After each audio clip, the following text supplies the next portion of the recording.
थानवी साहब के पीरो मुर्शिद, रशीद अहमद गंगोई के पीरो मुर्शिद, खलील अहमद अम्बेडवी के पीरो मुर्शिद, कासिम नानोत इनके पीरो मुर्शिद, हाजी इमदादुल्लाह मुहाजिर मक्की, उनकी किताब है कुलियात इमदादिया सफ़ा नंबर 65 वर्क़े दबासा खबा। हाजी साहब कहते हैं लोग मुझे आकर कहते हैं रसूलुल्लाह का दीदार नसीब नहीं होता, कहते हैं वजीफ़ा तुम्हें मैं बताता हूँ, करना तुम्हारा काम है। तुम्हारे उस्तादों के पीर कह रहे हैं, मैं तुम्हें दरूद बताता हूँ, पढ़ो हुजूर दीदार कराएंगे।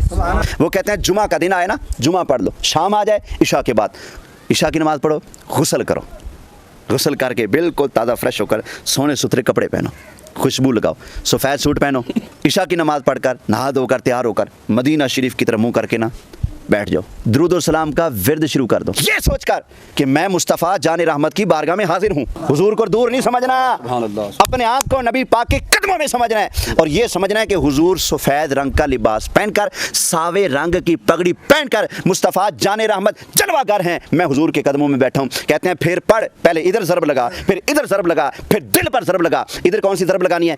अस्सलातु वस्सलामु अलैका या रसूल अल्लाह, अस्सलातु वस्सलामु अलैका या हबीब अल्लाह, फिर इधर दिल पर अस्सलातु वस्सलामु अलैका या नबी अल्लाह। वो कहते हैं यूं दुरूद और सलाम पढ़ते रहो, हुजूर का तसव्वुर करके दुरूद और सलाम यूं पढ़ते पढ़ते सो जाया करो। हाजी इमदादुल्लाह मुहाजिर मक्की कहते हैं 3-4 जुमे ये अमल करो, नबी पाक करम फरमा देंगे। अब बताएं ये क्या ये गड़ंतु है? तुम्हारे पीर कह रहे हैं ये दुरूद मुस्तफ़ा की ज़ियारत कराता है, वरना मैं पूछता हूँ तुम्हारे उस्तादों के उस्ताद, उनके उस्ताद आगे उनका बड़ा पीर, क्या वो गलत मसला बता गया? हम कहें तो गलत है, तुम्हारे अपने पीर कहें ये दुरूद पढ़ो, फिर